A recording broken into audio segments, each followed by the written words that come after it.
Welcome back. I'm Alfred Lambremont Webre, and I have the extraordinary honor and privilege today to be with a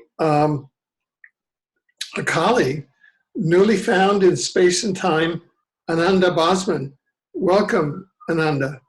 Thank you, Alfred. It's a great mutual pleasure and an honor to be on your show and to be discussing these things with you and your wonderful audience.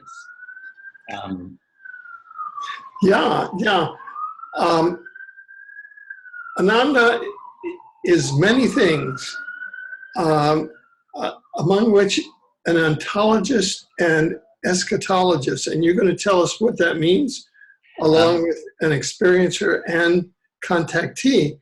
However, we were brought together by a very special person, Mia Ferletto. Could you tell us a bit about that? Yes, well, and also our European and worldwide audience is going to watch this, so this will be a general update for them on all that's unfolding now. Very exciting stuff on many, many fronts. Of course, we're better known for new people who don't know us for the founding of the 432 Hertz popular and electronic music, whose end game is cultural contact. So the end game of that 432 Hertz, 8 Hertz Omega Music Revolution, which we founded in the 90s, is to make concerts over the planet with these harmonics so that there is a cultural attempt at contact. And that's the best of humanity. Art is the best at the heart of humanity. That's the spirituality that is allowed in our society. Yes, last June, late May, I came into contact with a remarkable lady in Vermont. I got guidance, prodded to contact her, and we immediately got on, Mia Ferletto.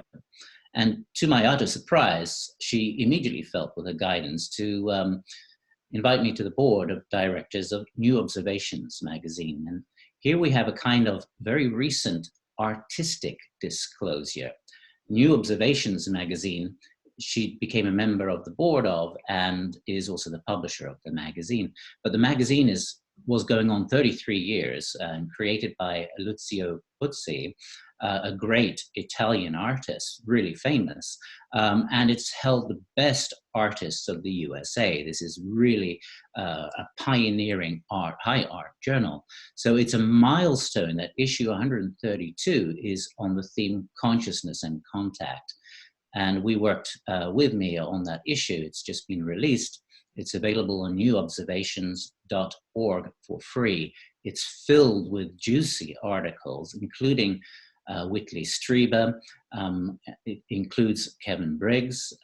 It also includes an article by us where we introduced for the first time the idea of the contact experience being an art form. So where the artist is consciousness with biological coherence, using biological coherent protocols that instills biofeedbacks of 8 Hertz, compassionate heart, and willed thought in the canvas of the environment, and the artist cosmic, the cosmic artist then interacting with the canvas. And recently at the University of Montreal, the second Canadian academic UFO Congress in history took place, which is another form of disclosure because it was scientifically had a steering committee. It was peer reviewed. And there we could present some of the scientific data we'd been gathering in the Swiss Alps in this art form, where we use protocols to engage the cosmic other, the other engages us in the environment. We put special equipment to measure ambient changes, and we got some good results. This was cutting edge technology. So we wrote one article in New Observations about that.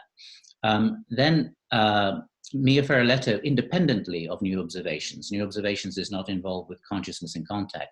She has begun, or has been inspired to instigate these events called Consciousness and Contact, the first in Vermont, the next one in South Dakota, Pine Ridge, Lakota Indian reservation. And this is more than just a think tank. You have great minds coming together and pioneering the cutting edge of consciousness and contact with cosmic intelligence, also engaging the vortex there. during the night. There are whole ceremonies involved with the events as well. So this is not just a think tank, but it is a kind of think tank, and pioneering members of the public join in such ventures. There will be another one in autumn in Vermont. And so these are very exciting, pioneering North American or US events. We will be preparing a special preparation for this one in Pine Ridge. And Pine Ridge takes place on May the 16th to May the 20th. And it will have a whole host of interesting people, which includes Whitley Strieber, it includes Mary Rodwell, it includes Kevin Briggs, who you just had on your show.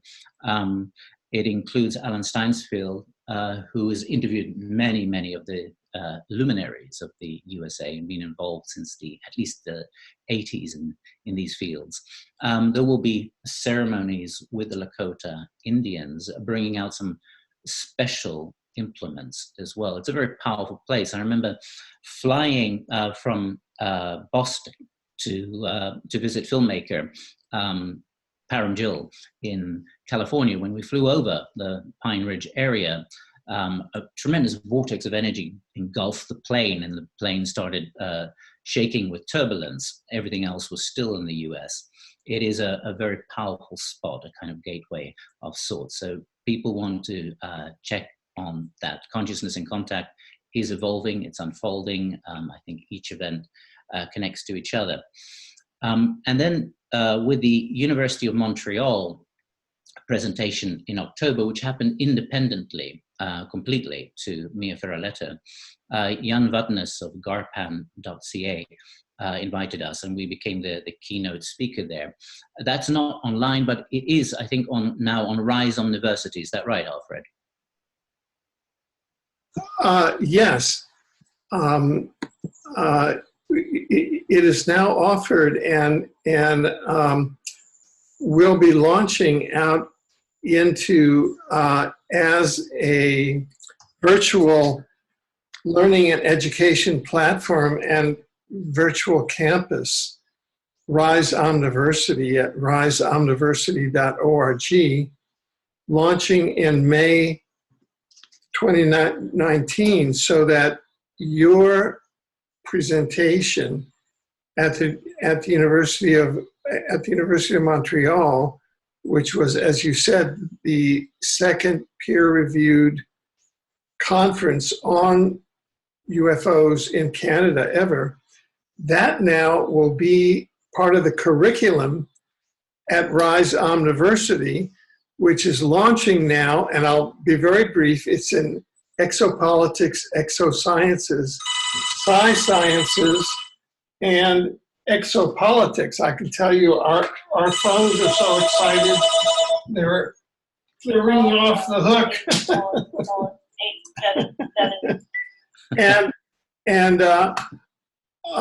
And also inner work, that is shadow synthesis and world compassion leadership.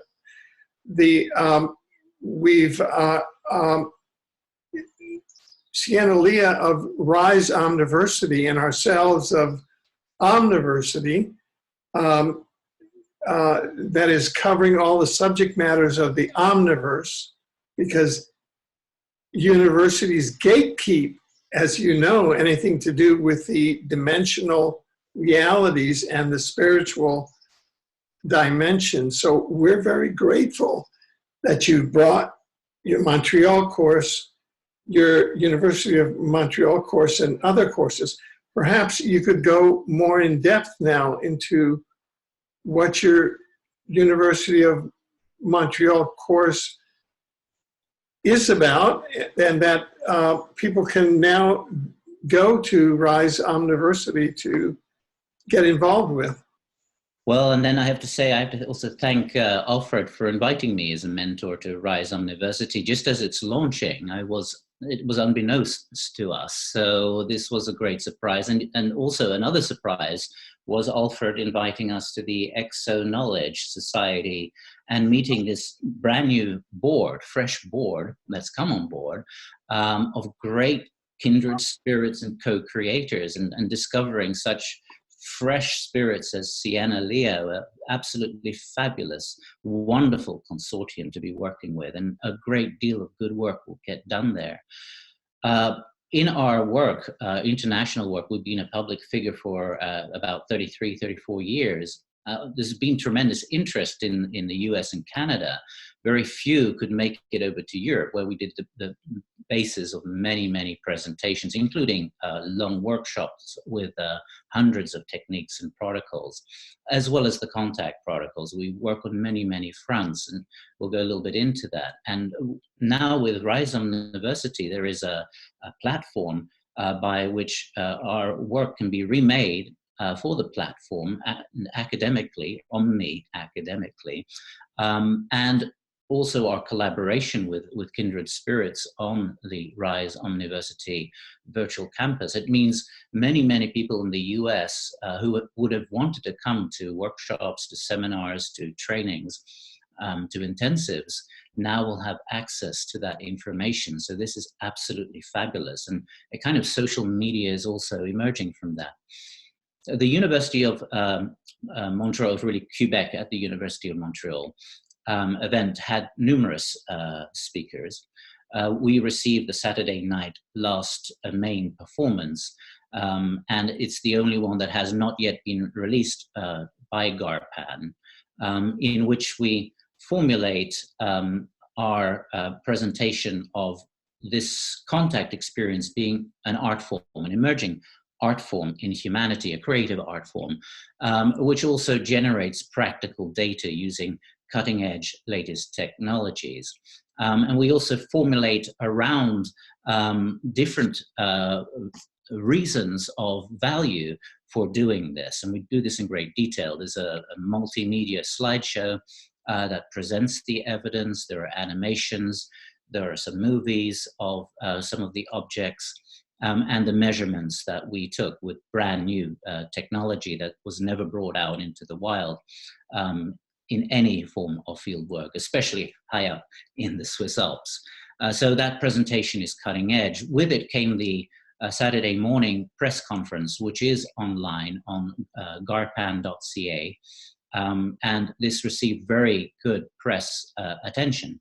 The Quebec Journal, QMI, I think one of the biggest journals of Canada, published numerous stories on this, which were all very much in favor to what was presented. It's a kind of soft academic disclosure in Canada, definitely soft. With consciousness and contact, well, this is more high pioneering individuals, contactees, together with high-leveled questers and audiences, think tanking through and pioneering these fields with new observations. There's going to be another issue on consciousness and contact. In the whole history, all 131 issues before, never was such a subject as consciousness and contact or anything near it explored. So that was unique, high art, soft disclosure. With Rise Omniversity, we have many different fields which we can present. These fields through 34 years were developed because we were engaged when I was 15 years old into a near-death experience which led to a plethora of different phenomena. One of the layers is the contact phenomena, and not just psychological, but physical. It goes to the physical, it is recorded on the physical, and it has the impact on the physical as well. But together with that was something that a lot of people would call ultra-terrestrial. It's more omnidimensional intelligence. And first meeting that intelligence when I will go through a very rudimentary description here because each one is extremely detailed. And some of these are going to be detailed in our forthcoming book, which is being edited in California, which we tentatively call the All is God Code, which is going to be globally released in the next months. So that will be detailed there, and we will be going into a lot of details, I think, in the Rise Omniversity courses. But essentially in the near-death experience from injury on the head, finding myself in a golden hypersphere, I would call it today, and being encompassed by these golden light beings who were one with me. We knew each other, and they were in a kind of past, present, and future state. I could see beams going into the future and into the past. One beam going to when I was in the Swiss Alps at 2 years and 7 months, and I disappeared at 3,000 meters at near treetop level when my mother, as an artist, was painting the Swiss landscape. And I remember going into a golden sphere, which had a vacuum in it. And then I don't remember very much. But I come out of it and hours have gone, and I'm drawing lemniscates in the sand. So I detail a lot more in the University of Montreal presentation, which will be on Rise Omniversity. So one beam went to that.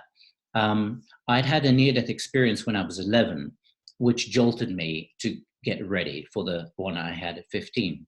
When I came back and I had my head measured in the hospital and everything, I was anything but normal. Many things started happening. I had recall of other worlds, other domains, other planets, other dimensions vividly. And I knew that being a teenager was a social act. I told my mother I was not going to go to school anymore. I'd been going to the oldest Waldorf school of the world, which is Michael Hall in Forest Road, Kidbrooks Park. And instead, I showed her the UFOs. So I started calling the UFOs. I'd had experience with UFOs throughout childhood, but now I started consciously engaging them. And they came, and she saw them, and she was very puzzled. They did things impossible, like zigzagging, jumping, stopping, brightening up, pulse flashing, again jumping, disappearing on a fly. And this became a regular phenomenon. In fact, it intensified dramatically in the months to come. And with this came a guidance. So with this guidance came a series of breathing techniques that enabled me to have a mystical plate of experience. So concurrently to the contact was the mystical level, which we won't go into too much here, but the mystical part is indivisible, really. I think just on another layer with the contact experience. My experience with the UFO, and soon there were landings. My mother got to see that. I gathered witnesses. There were very close interactions. I would disappear in a node where the UFO would park, put down a beam, and would link that node many times like a portal to other nodes in the sky. And in 1987, November, I would stand in one of those nodes, and my mother and Charlotte Aldama from California was visiting, saw me turn electric blue, and then patches remain, and then disappeared. And she put her hand through where I was standing, and there was nothing there. Some minutes later, patches of blue, electric blue, and I'm back. What I was doing was, with a whole heart of compassion, love, I was dedicating that time and space to the all one maker, to all is God of all oneness completely. So I forgot myself. And I'm in this vacuum and in these tunnels, which lead to nodes of vacuums, which is a common experience in numerous occasions. It became so intense in 1986, where I got such clear sightings, daylight and night, and the responses to the summations were almost instant, and I could bring them in for anyone who was interested to see. And when it came to several thousand sightings, of course, there were lots of false sightings. One has a steep learning curve. There's all kinds of other natural phenomena. You have to get familiar with satellites, types of plane movements, the flocks of birds, other light phenomena. And so one learns a lot very rapidly that way. But after thousands of very clear sightings, then I purposefully, with my whole heart will, gave my body to the mission of these intelligences. And what happened was, on April 1986, I had summoned some of these UFOs, and they were flying around in the sky and changing positions and jumping and pulse flashing.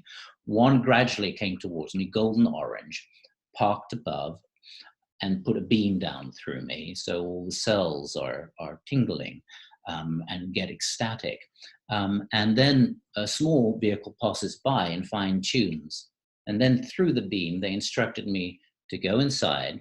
And in going inside, I experienced what I called for a while ETI VR, Extra-temporal intelligence, virtual reality, ETI VR. And what that is very different to the out-of-body experience or the near-death experience, but somewhat similar, but different. One gets a representation of all the five senses in a kind of virtual reality body. That's how I describe it. And one then travels in a Ethernet or a kind of ETVR internet, which seems very, very real. So one is taken to places in the solar system. I wanted to get into Mars, but at that time there was a defense shield. And the next place they took me was to Saturn. In Saturn, I saw it in this virtual reality body as a model where there's a chromium ball in the middle, and what is surrounding that solid is a changing variety of dimensions. And there was a station there, and in that station, they created a kind of symbolic point drawn from the assembly of archetypes of the idea of a vacuum cleaner coming in and vacuum cleaning, and then they put these hypergeometries around me. After those hypergeometries, I could go to Mars, and a sunset on Mars is undescribable. It's like when you see a real sunset in the ETVR, which is different to remote viewing Mars or other forms of psychic vision. Very different. So you have the sensory translation with it. There was plenty of that going on. Now, what's interesting with the ETI VR is I could test some of it, whether it was actually real. In 1986, I went back to the Swiss Alps, where I disappeared when I was in June 1972, when my mother was painting. And again, the UFOs were there, and they came out of the mountain. And my mother was married to Jeff Sedgwick. He was quite involved with some of the sightings. He had been himself a kind of contactee. He was a bit disturbed about it. A lot of people get disturbed by it. I didn't have that really. But people with me got disturbed, and quite understandably, because what I think is behind this intelligence is more than ET, but it uses ET as a stepping stone interface that makes it easier for us. And so the experience there in August of 1986, the UFOs coming out of the mountain in the sky, pulse flashing me into the left eye, my mother into the right eye, again, the ETVR instruction. And so I went into the ETVR mode and was traveling in their internet and was taken into the glacier called le Dent Blanche glacier, which had an underground city. Later, I got physical confirmation of that, even some photographs from Madame André Fougère, who I was introduced to in 2003 by my Swiss organizer, Alan Jan Moore at the time, because apparently she had had similar experiences in this region of the Swiss Alps by the Verpekle Glacier. So when we met, we discovered, in fact, she was a cousin several times removed from my Swiss grandmother's side. So that was a surprise. She had many of the experiences we had there, because we've had a plethora of different experiences in different times there, knew about the portals, and she got express permission from the Eveline commune to photograph and catalog the underground city and tunnels. And there are over 200 kilometers of tunnels. And they appear to be archaic, but some of them have been updated for the Swiss military. So what I was shown and experienced in ETVR mode, she said, no, that's there. I've been in it. I got the key, and here are the photographs. And so step-by-step photographs, and you see all kinds of plasmas in there. But of course, I saw another overlay of that city, but it was actually there. From that city, we experienced a translation then to Ganymede, one of the moons of Jupiter, inside in a translinguistic base in the ETVR mode, all in the ETVR mode. But the ETVR mode can seem very, very real. I think that might even be a factor for some abductees and contactees. And sometimes there is even an overlap where there is an invisibility factor taking place. I was trained then in Ganymede in a kind of translinguistic, transdimensional room where all of one's psyche is part of the room, and any other being from whatever dimension, from whatever plane, whatever universe that steps into that room is also translated, and their equivalent of a psyche becomes part of the translinguistic substrate of the room. And so there is communication, there's overlay, and suddenly I had understanding of numbers behind the English language. That's what I came back with from that particular experience. Another thing that showed the ETBR mode had some interesting facets to it. In 1989, it was March, April 1989, we had a 13th century monk's resting home in Dorset, England, Yetminster, where there's a gravity anomaly, where many of our teenage contacts took place. And I was going into ETBR mode in about 9 a.m. in the morning, having been up all night, and having a contact with Krona, who was describing himself coming from a threshold or portal by Orion. All of the star places are portals to other domains. They are not necessarily the locales we see physically. There are other portals passing through. And at that point, Jeff Sedgwick, who was married to my mother at the time, was out in the garden. It was blossoms, and he saw one of these very big plectrum, like a guitar plectrum, triangle-like shaped ship, black, zooming over as I was having that contact or those kind of correspondences.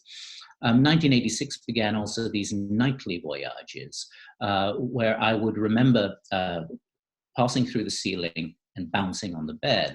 At first I thought, could that be out of body? But then one day, Jeff Sedgwick opened the door of my bedroom and saw me floating down from the ceiling.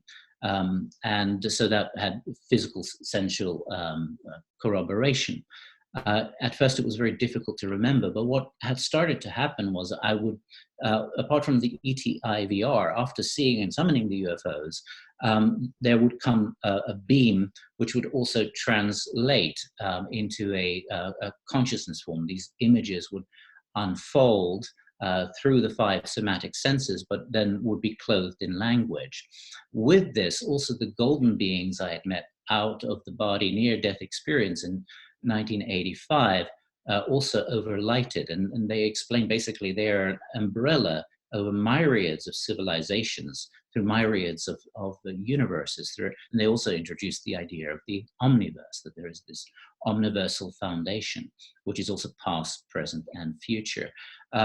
Within this umbrella is our local Galactic Council, but the Galactic Council were also describing themselves in a state of past, present, and future as their internet. So their highway is a structure that is past, present, and future. And that's how they operate, and always will operate, always have operated as part of the larger omniversal topology. So the Emmanuel, as they called themselves, these golden beings that said they're inter-universal, they could transform into any dimension, to any planetary form. And when I was 16, November, one of them also materialized, which was a very, very intense and life-changing experience for a 16-year-old. It took me to the edge of the threshold. And they also explained that they can't show anywhere near more than a few percent of what they are, because it would blow us out completely. And that was also the case with the communicating intelligences behind the UFOs. One of which who emerged presented the name Athena, and basically said we use that because the archetype of the Athena from the different cultures, whether it's the Greek or the Athena from the Egyptians, as well as corresponding Vedic forms, a macro of archetypes were utilized. But with Athena, she showed me many times her ship. Other people have seen her ship.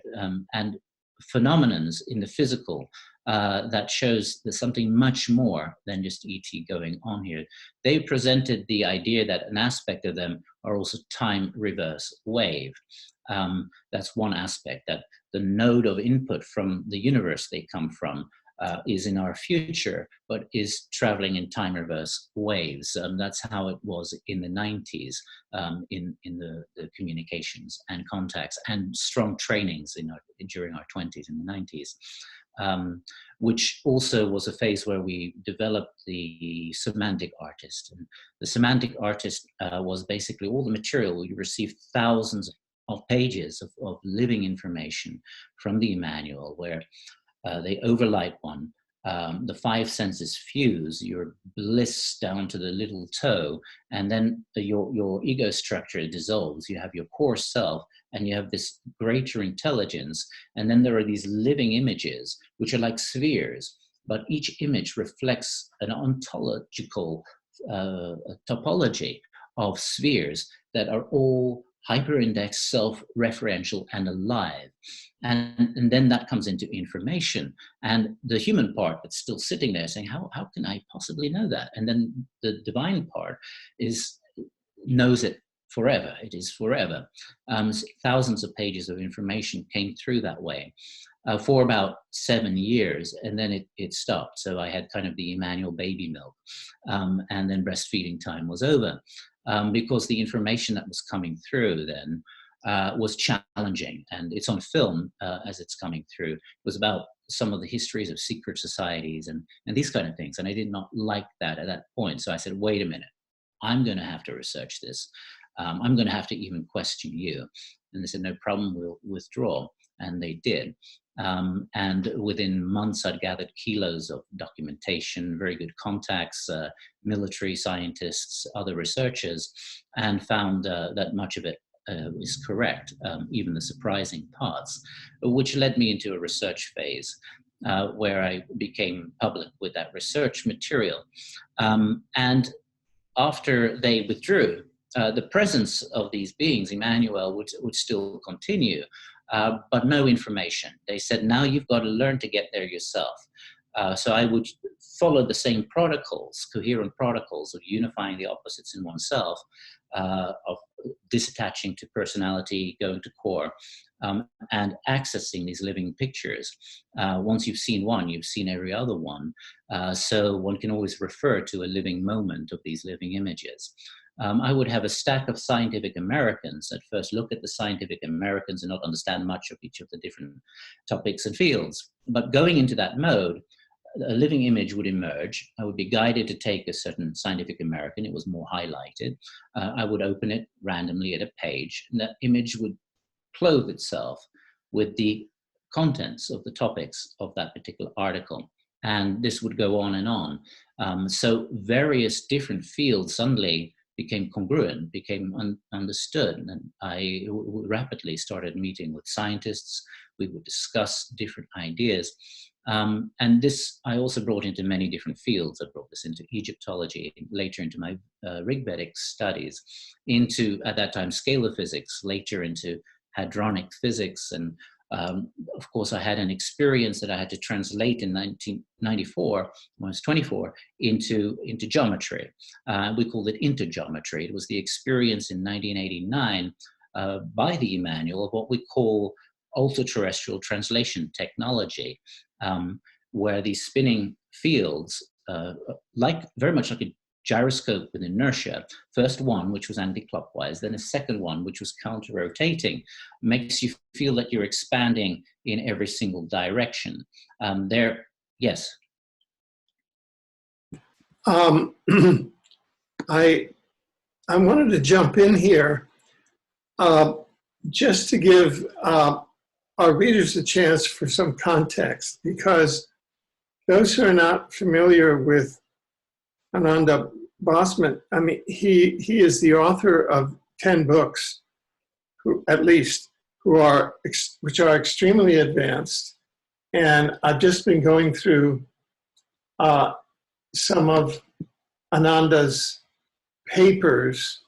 These are multi-page papers Uh, for example, unveiling the quote, reptoid invasion mythos, abduction mind control. These are 118-page papers going in and reformulating that mythos, going in and ETI disclosure from Soviet president and US president. This is again, a 20-page paper recontextualizing that. The 44 multi-valued hyperdimensions of the UFO unified field operators. That's a 58-page scientific paper.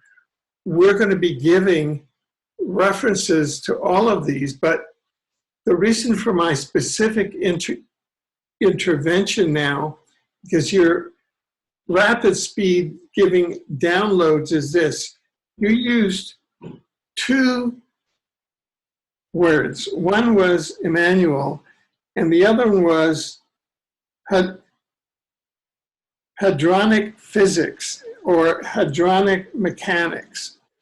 And I'd like you to back up a bit and explain who Emmanuel was or is, and what Emmanuel cosmology is in your world and how you interacted with it.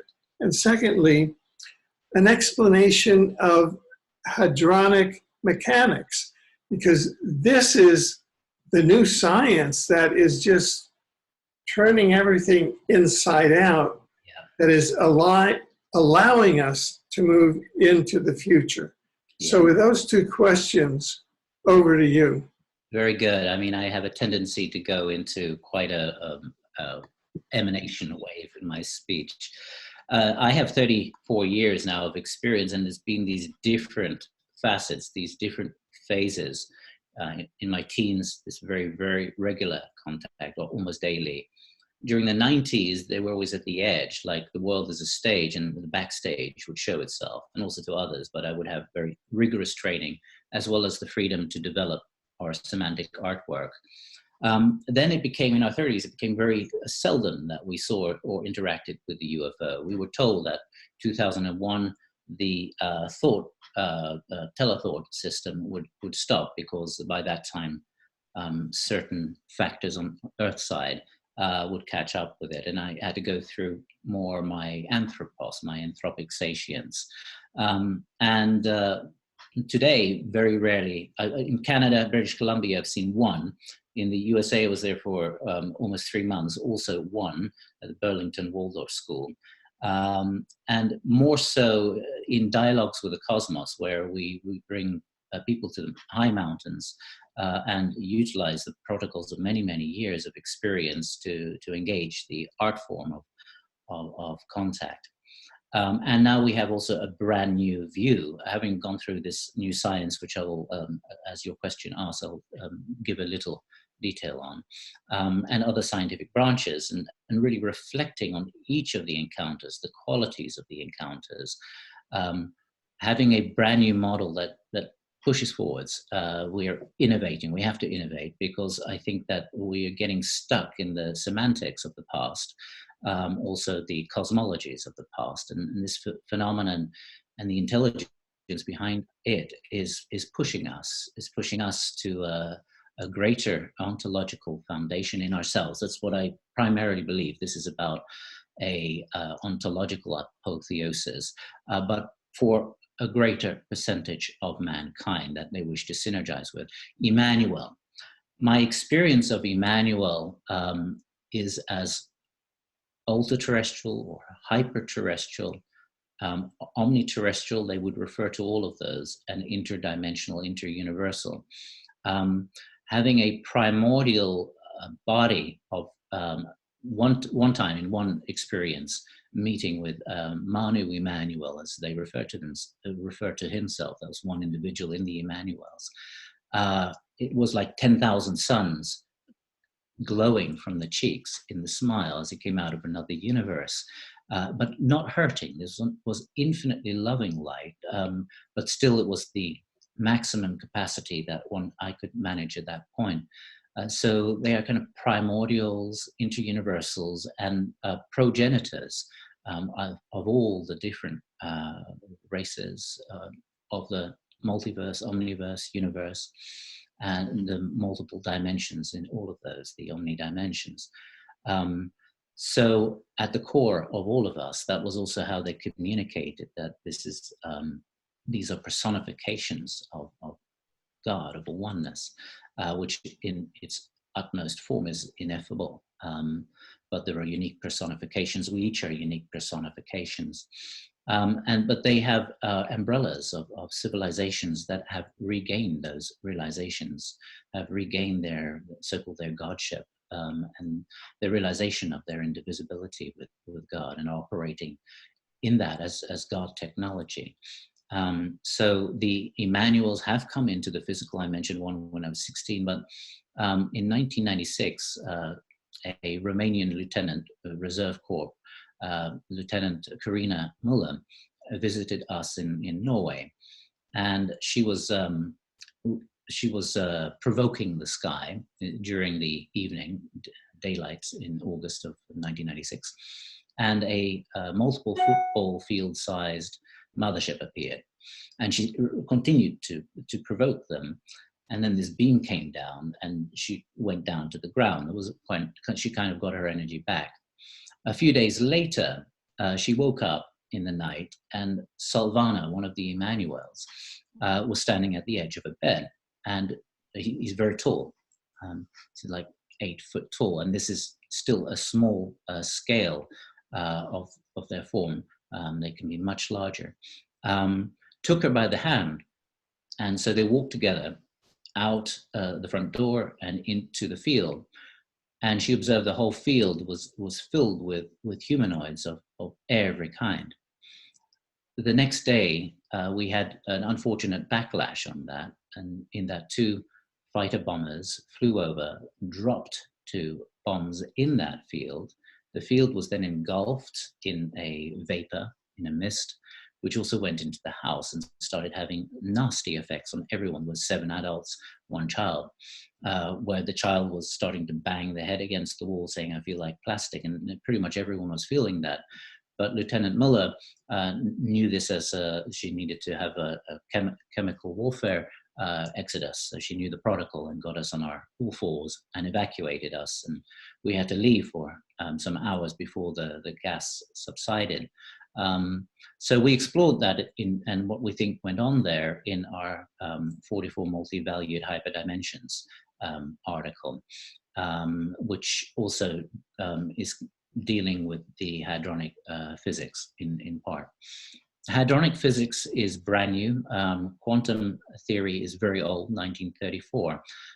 The trouble with quantum theory is that it can only deal with single potentials. And Dr. Ruggiero Maria Santilli founded hadronic mechanics, not just as a theory, but also as a practical science, one that will save humanity, and one that is already well developed and out there, without upsetting the status quo, but in fact, potentially bringing all of mankind along, because we have to innovate. Of course, at the moment, there are very particular corrupt forces at hand, but innovation has to occur for the future, and it will, and it's there. So he formulated a new mathematics called isotopic mathematics, and this was brand new in mathematics. It unifies every single mathematical thesis there is. And the ISO unit can be described graphically for those who are watching. It's if you want to take it geometrically, you can take a triangle and say it's an invariant triangle, and add a triangle 180 degrees. That's an iso triangle. The iso unit is 2 of those. So the 2 sets are interlocked, and they're the indivisible flat plane of the whole universe, and of the isotopic plane universe. And it is also described as 1, which is lifted with a pyramid over it. That's the iso unit.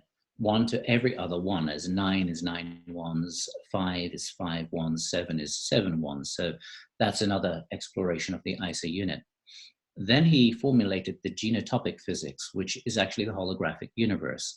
It takes the ISO unit and turns it into a fractal cascade of ISO unit triangles.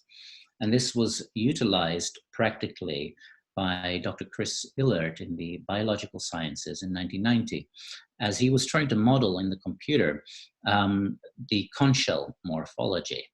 And he used Euclidean mathematics, Platonic Euclidean mathematics, and he found that all the simulations of conch shells were crumbling within minutes, so they could not be modeled by Euclidean mathematics. Then he discovered the isotopic mathematics and genotopic mathematics, and suddenly he could model within a year 100,000 conch shell morphologies in an animated sense.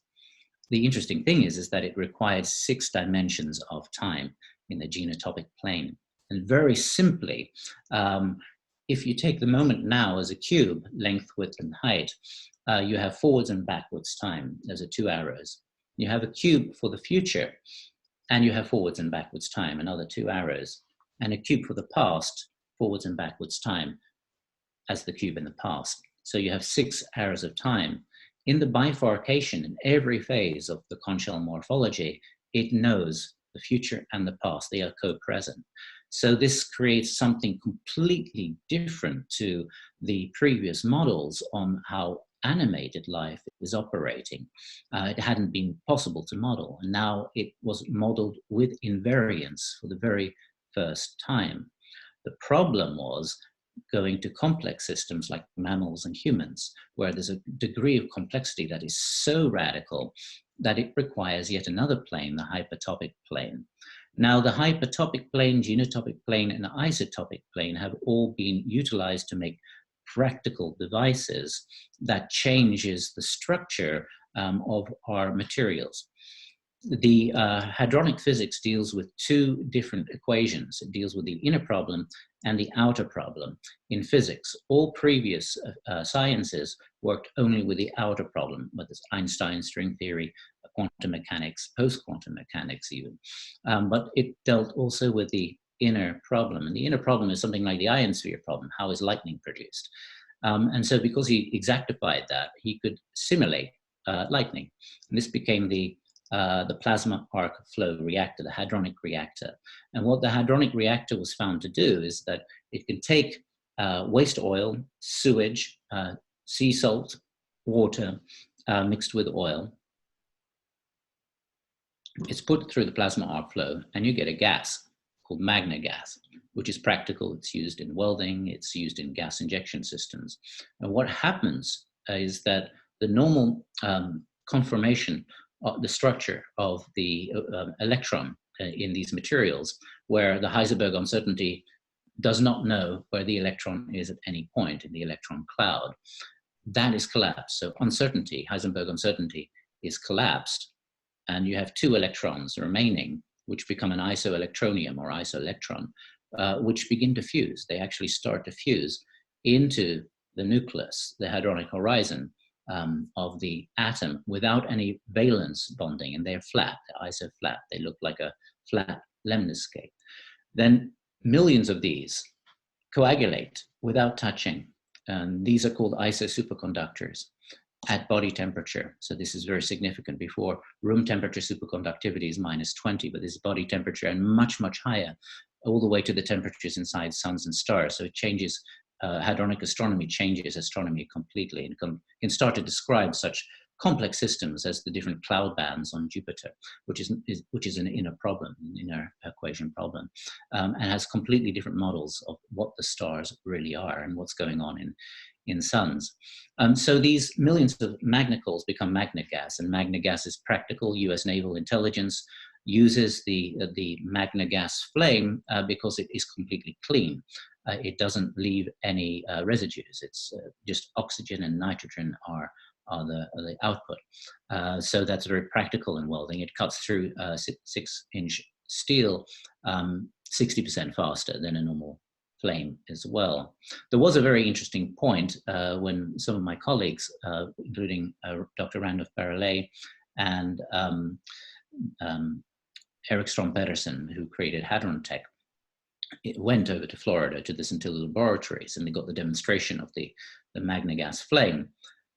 It would cut through steel, but the human hand could pass through it, and it wasn't burned. The hadronic scientists have already gone into a brand new corporate science field. This is corporate science, which is called hypergenetics, which is describing the inner genetic structure, not the replicating structure, but where the symmetry is not broken in the DNA, where you have the base 4, which is never broken, nothing is broken under those 4, so the replication can take place. Describes that in 8 arrows of time at least, so that in the heart of the DNA that hasn't coiled, but that is coiled, you've got a past, present, and future hyper-complex materia that is hyperlocal, hypertemporal, hyper-relativistic, and is called hypermagnecular. And there are many examples of it. This is a brand new field that has medical implications as well. It's revisioning everything on genetics. Hypergenetics is a very exciting field, but it's also at the moment a corporate secret. I get glimpses of it through the colleagues in hadron physics that I've met over the years. And there have been very interesting discussions that way. One of the things with the plasma arc flow reactor is that nuclear waste, that might be millions of years radioactive, is put through the plasma arc flow reactor, a special kind adjusted for that. And for 3 days becomes more radioactive and then is brought down into this iso-electron configuration as magna gas. It's clean. Oxygen is the byproduct, so is nitrogen. But in 2008, there was a symposium of hadronic physicists at Dr. Eric Trell's estate in Sweden. And Dr. Santilli had to present the many scientists who had had their lives threatened, and certainly their careers threatened if they were to continue working with the reversing of radioactivity. That was the climate in 2008. That, of course, has changed a bit since 2011 and the Fukushima event. There is a woman in India who is making good progress there. So this is also good news. But then on the conventional levels, normal gasoline, normal oil can be and has been placed through this plasma arc flow and brought into magna gas, which means you have 5,000 times more energy with conventional gasoline. You have a clean emission, and it means that we can use the resources upon which our economies are now based. There was a brand new amount of petroleum and oil found under the USA. In hadronic physics, that's supposed to happen because there's an invariance behind the laws of nature, so things replenish. Yeah. So if I understand this, that by using the laws of hadronic physics and seeing the world in that way, one can transform what's called the petroleum or fossil fuel economy to a modality which releases 5,000 times more energy, but it's clean energy. Is that what you're saying? Yes, you've got it exactly. So that means it's interesting to the oil companies as well. They have to evolve a bit. They have to give a little bit, but it's more energy. And it's clean, so it meets the clean energy parameters, and we don't have to give up the fossil fuels. So that's at the lower end. At the higher end, they're very exciting devices as well. I like the idea of hypercombustion coming down to the average man, so that gas injection systems based on magna gas are available for gas injection cars in the US and in North America, all over the world. Because it also means that gradually this new physics has to be understood and what its implications are on who we are, which is hadronic philosophy. I've kind of done non-academic hadronic philosophy. On an academic level, Dr. Sten Johansen, Trondheim University, pioneered the first academic hadronic philosophy, because the three philosophical questions, if you go to the philosophical level of where do we come from, who are we, where we're going, become the answer. in the hypertopic plane. They're interrelated to each other. They're not distinct separates. They are hyperindexed to each other. It makes that age-long question very exciting. It becomes a revelation. That's on the philosophical level. There is the discovery of the macro irreversibility within the hadronic horizon. Macro irreversibility is like discovering God. It is irreversible. It's macro. It's at the heart of every atom. The 7 hadrons have their hyperdense wave packets that overlap into a torus that has recursion that's infinite recursion. That recursion makes it present in the heart of every atom of our body, of every body, but also hypertemporally. So that the hypertopic plane is also describing hypertemporality. So it means past, present, and future.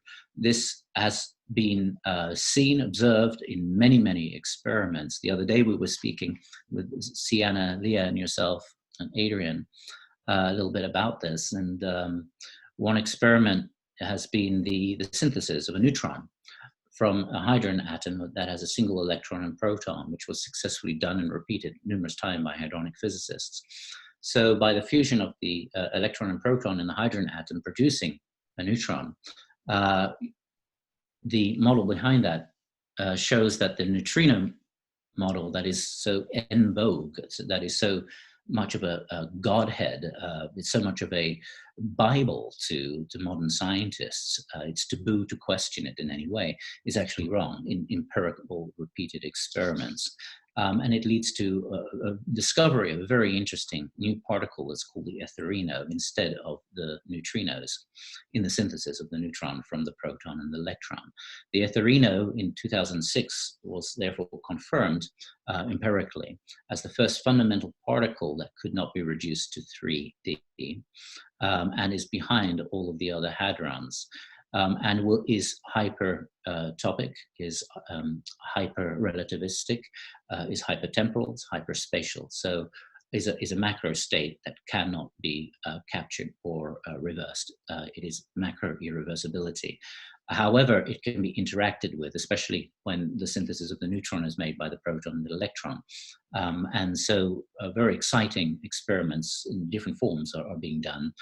One is with energy, the discovery of not AC or DC, but CC, continuous current, and also with communication, a new form of communication that uses the etherino, which is universal, as the form of an internet, universal internet. And so there are serious patents and technologies being developed. Another aspect that has been important the last few years have been how the isotopic plane has been added to telescopes. First, just for astronomy. So the convex and the concave lens to have the ISO unit. So you have a standard Galilei telescope, and then you have a telescope that is ISO, convex and concave at the same time. These are aimed in space, and antimatter cosmic rays have been detected by astronomers all over the world who've had these devices, these telescopes of various strengths, antimatter, cosmic rays, gamma rays, asteroids, and other items. But then some years ago, Santilli and his wife found that the sky was overclad. So they decided to point the telescopes into the atmosphere. And they were astounded to observe these invisible terrestrial entities, as they call them, ITEs, which were composed of antimatter, because antimatter light goes the other way to material light. And so the ITEs were then observed by many, many people, and the different types of ITEs that were observed were composed in different forms. The ITEs were moving intelligently. They were invisible to the Galilei telescope. We will be using these in our dialogue groups because sometimes the UFO comes in for, let's say, 3 seconds, does a jump or does a signal, engages a beam or engages a light pattern like a crop circle in the sky, and then is gone. But what we want to see is the other side, the antimatter, if it jumps into the antimatter form. Some of these intelligent ITEs observed by hadronic physicists are made of matter and antimatter. Yes. Yeah, I just wanted to ask you in connection with that. I've seen your very interesting video on what you call the Swiss spheres. What are they an example of? Oh, that's a long story. Yeah, that was Dialogues with the Cosmos in July 23rd to the 25th, 2016. So that was the same place that I disappeared when I was 2 years and 7 months. I returned to when I was 16 and 22. 22, I had a very interesting series of experiences there. In that particular dialogues, it was completely different to the ones we'd done before. In this other Swiss Alps in Simplon Pass in 2013, also July, we had the classical as we know them, very, very much of them. And some people went on to continue having the phenomenon. So we would observe something that would seem like time travel. It's as the object is moving along and takes a jump. In the jump, you see all the spaces in between as time is warping.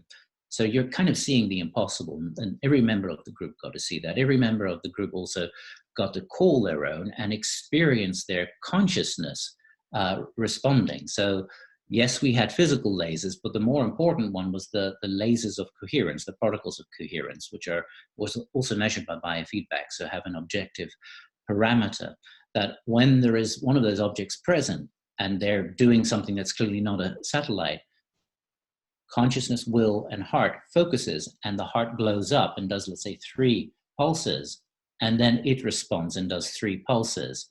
The experience of that is fundamentally more important than getting a response to a laser, because the pilot has the experience of their own heart, but also the presence of the other as this transference takes place.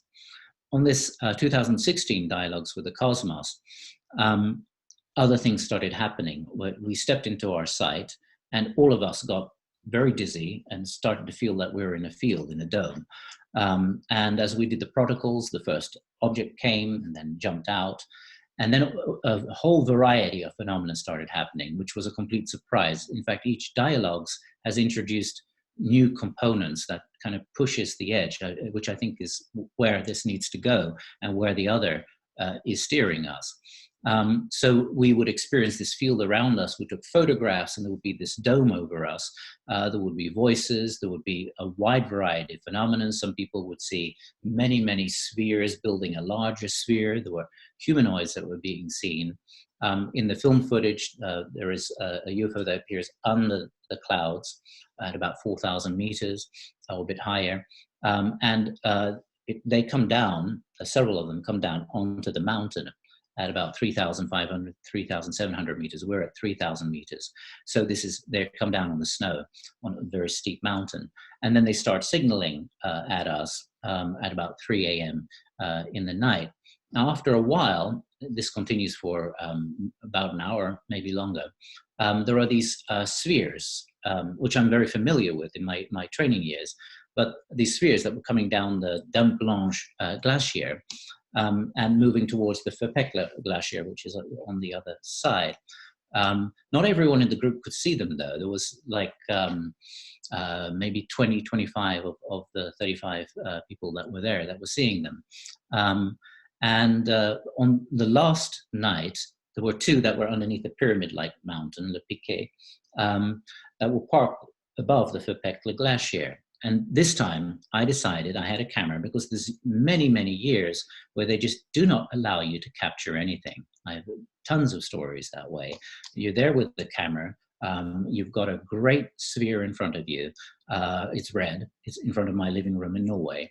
I'm capturing it. It must be on camera, but you look back on camera, blank frame after blank frame, and nothing of any other background window coming through. It's been blacked out. So here was the opportunity. So I snuck up on these lights and started filming in the twilight, almost at the end. And then I had to go across the glacier, which is tricky and which is dangerous. And when I got close enough, they had winked out. It was nothing to account for them. So that was actually great footage. And they were staying fairly present. They were moving to some degree. I'm familiar usually with those living spheres that have an intelligence as moving very, very fast and instilling meaningful synchronicities. I call them reality rollers for a while. Would it? I just wanted to ask you if it would be okay and appropriate, as at the end of this interview, to show maybe a segment from those lights, just so people get a concept of them. Absolutely. Yeah. Yes. Now let me ask you some more questions. It's very intriguing to me because just within the last day or two, I had my second interview, of course, with Kevin Briggs on the Council of Eight, and his stories on the Council of Eight was almost that he has taken up where NORAD officer took it from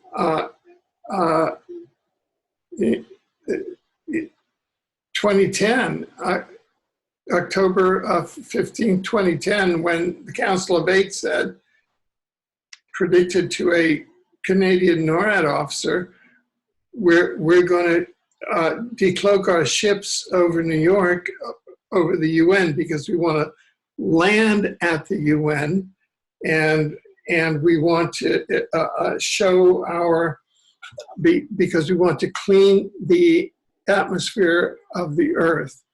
And of course, many of the comments, just to show you what the socio-political atmosphere is like now, from 2010 to now. In 2010, people were going, oh my gosh. And now people are saying, oh, the UN, that's just a globalist, institution. Yeah, right. And myself as an international lawyer, from the Regional Galactic Governance Council point of view, which that Council of Eight identified itself as the 2010 Council of Eight. The UN is the only formal structure, kind of world structure of authority that exists on this planet, whereby they can land and say, look, your atmosphere is about to collapse. We need to offer this technical help. So it's under protocols that would occur, and current with the current populism. I mean, people are just so full of memes that they don't understand concepts of collapsing atmospheres. Right. Well, So, what's interesting? That In my 90s that's days, my question, and my question is this: You said that through the Ibanis and through the Council of 888, that you have run across the concept of the Council of Eight as sort of a cosmic paradigm. And I wondered if you could speak to that more deeply. yes, absolutely. The Council of 888 is how I experienced it, and have quite a bit of forms on from the understanding of the communication phases during the 90s, which were mainly training, but it's still thousands of pages of information. And I would ask often detailed questions about the Council of 888. Each of the eight relate to each of the other eight, and form, of course, the Council of 24 for our so-called Galactic Council, but interacts to the local group, as I understood it, Andromeda being kind of the center, Andromeda Galaxy being the central component, and there is a Andromeda Council, which then with the 24 makes 36, and there are branches in the other satellite galaxies of the local group, and this eightfold structure is applied universally. It's like the the mandala of the universal sun in the Rig Veda and later Vedas. It's the underlying eightfold symmetry of the universe that makes a kind of a holographic somanet, as it's described in Rig Veda, drops of soma that reflect every other drop of soma within or pollinated on this eightfold structure, which is always fractalized on each of the soma drop pearls, which can relate to a galaxy or a local group of galaxies and other forms. In terms of the solar system governance, it's more related to it can be Council of 8, but more like the Council of 12, but made out of subunits of 8, like 4, 4, 4, depending on how they interact between moons of Jupiter, moons of Saturn, and how the Nibiru cycle of Saturn and Jupiter over 3,600 years, where they come to the same position to each other, and they both act as different forms of portal transducers, relate to each other, and how they relate to the galactic center. My understanding is that Dr. Rogero Santilli, he's a brilliant scientist. He's Tesla, he's Einstein, he's the whole lot of them, Newton, etc. But he had a UFO experience in 1967. He was driving with his family and his children in Italy in the mountains, up the mountain road, when a super bright object approached them. It was brighter than the sun, and of course he had the scientific mind to deduce the amount of energy that UFO had. And then he and his son observed this warping of the stars. The stars were not in their proper position anymore, this lensing effect. We also had that effect in the Swiss Alps, where the Pleiades are suddenly massive in size when they're normally tiny. But Vega remains in the same proportion directly above with Cygnus the Swan. And then he's inside, he remembers, but he doesn't want to speak about it. And obviously he sees all these things. Then he works really, really, really hard and formulates this new physics, which has the solution to clean up the entire problems, all the barrels of nuclear radioactive waste in the oceans, the waste oil in the oceans, and also deal with the conventional technologies, as well as new forms of energy. So I think there are many more that way that have been inserted. And of course, we have a different understanding of the world today. And on Rise Omniversity, I will develop a very detailed class with many, many animations, illustrations on what we think really is going on, which incorporates what is going on with time travel, what's going on with UFOs, what's going on with all kinds of anomalies we're seeing in every field of knowledge and understanding in our world, without giving it away. It's absolutely pioneering stuff. And so without giving it away, I see the human experience as being an outcrop from a super and hyper civilization, that we ourselves are those hyper civilizations, and that we were downloaded in a system that can be demonstrated to be somewhat a designer world system or artificial world system, which is very much in congruence with simulated universe theory, but this goes further, much, much further, with other forms of evidence, and is applied also to the UFO phenomena and time travel phenomenon.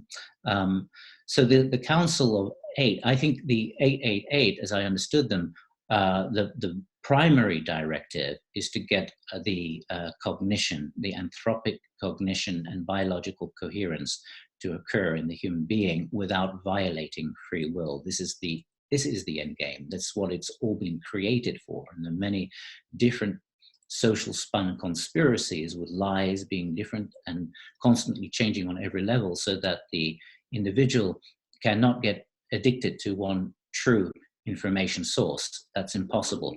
One has to rely on the ontological foundation of being and make a rediscovery that way. That's the purpose of it.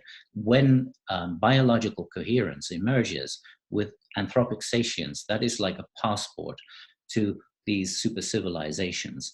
They are invisible in the subanthropic principle introduced by Dr. Beatriz Gato Rivera, a CERN particle physicist, who shows the illogistics of the Fermi paradox, where is everyone, which he asked as a question after Dr. Edward Teller spoke to him about the UFOs flying over the White House in 1952. And then he went into a swoon and said, yes, where is everyone?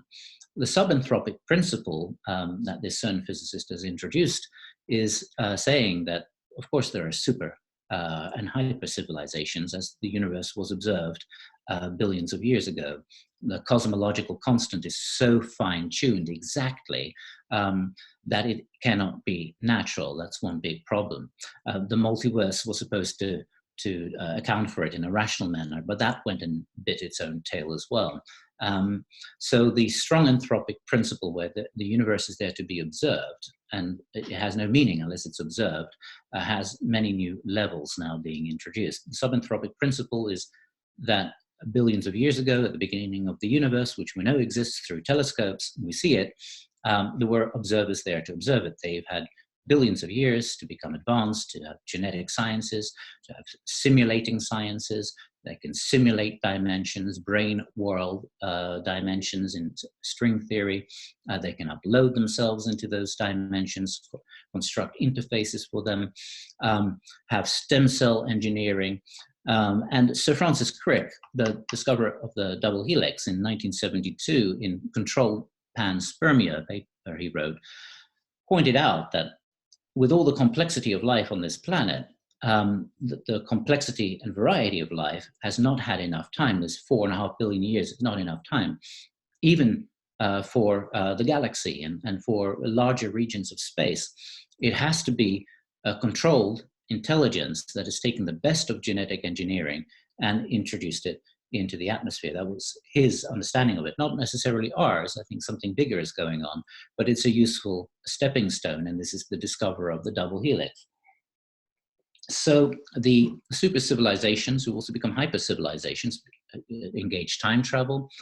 They can create bodies, and this is also what I was told in the 80s. They create their own bodies. They biochemically spatialized. I wrote a paper with some scientific substrate of a description to it, biochemical spatialization, which I published in the unit Keys of Emmanuel in 1999. And so the biochemical spatialization is where a etherino body, so to speak, and becoming a hadronic body that is isosuperconductivity or hypermagnicolor, decouples into electron shells, stimulates stem cells, and you get a spatialization according to the material of a local planetary environment and its templates for life. And this is, of course, described in many of the contactees. Primarily, there is this primordial body, which is like a light body. It's a hadronic body, but then it can take on the flesh, and the lips are still blue. You've got good symmetry. You don't have lines on the hands, no fingerprints. It's a fresh body that has spatialized. The subanthropic principle then says these super civilizations remain hidden until you become a citizen, and you become a citizen when there is anthropic satience and biological coherence. And why is biological coherence so important? In recent years, the last 25 years, researchers of the Heart Math Institute, Dr. McCraty and Dr. Glenn, have done studies on heart coherence measured on the computer, and the pilots will focus on a petri dish of the DNA, which has had a fluorescence reading done on it to show its structure. The pilot will focus on the double helix to uncoil or coil more. And those who demonstrate sustained coherence, sensations of compassionate love for at least 2 minutes, produce a result, a dramatic result. There's an uncoiling and a coiling. Then after 25 years of research, half a mile distance focus on a petri dish produce an instant result. And even more incredibly, 3 different results on one DNA sample, an uncoiling, a coiling, and a change in the middle, being the first time that a non-electromagnetic force to influence genetics has been discovered, and it is compassionate love. Compassionate love is a time machine in that sense, non-linear, non-electromagnetic, and that's been repeated. Recently, Dr. Ventura, using the work of Dr. Luc Montagnier, the virologist known for his work on AIDS, he did a research, Dr. Montagnier, where he took a bacterium of DNA in one container of water, and then there was another container that was sterile water, and he put a 7 hertz field around them, and the bacterium teleported in the 7 hertz. The HeartMath Institute scientists measure an 8 hertz peak at maximum sustained coherence, just 1 hertz off, which is also the hydrogen resonance of the universe in the relation of the electron to the proton in its orbital velocities. And that's every cubic centimeter of the universe. So the research with Dr. Ventura, with HeartMath, with McCraty, Dr. McCraty and Glenn Ryan, is doing the same, but focusing on stem cell DNA through the 8 hertz field and the focus of consciousness, coherence, willed intent, to teleport into another Petri dish sample. So far, they've had success. This has tremendous implications in many fronts. For one, suddenly mankind is not a biological robot anymore. We can affect genetic changes because all control subjects, whether they were in joy, or intellectual, or down, who would focus on DNA samples, no effect. It was only sustained coherence, compassionate love, which is objective, it can be learned, the applications are available, you can see it in biofeedback on your iPhone or Android or iPad, produced genetic changes, so genetic engineering in our heart hands. But now the teleportation of stem cells, which are the baby cells from which everything can be made, has tremendous significance. It means at some point we're going to be engineering ourselves through perhaps many generations of practice, of protocols that engage this coherence, and re-engineering ourselves and regenerating ourselves as well, reaching this level where we can produce intermediary controlled nuclear fusion, which has been done by the hadronic mechanics scientists. Not cold fusion or hot fusion. There's a lot of battles over those. Intermediary controlled nuclear fusion, which has been engaged, MIT scientists have seen it. It's absolutely bona fide, empirical. It's body temperature fusion with only 100 psi. That's the same as surface pressure, and 60 volts of electricity. That's like ecstatic excitation in the body. And the superior isosuperconductor that emerges from that is water. So we are an ideal unit for intermediary controlled nuclear fusion. We have developed that quite extensively into where it can be developed for pilots in the future. Yeah, so hearing you, it seems to me that the hadronic mechanics and hadronic physics is really the response to the transhumanist agenda that is trying precisely to robotize humanity. This is turning the whole thing inside out and really accessing the super divine within the human. Is that Absolutely, you got it. You hit the nail on the head. That's it.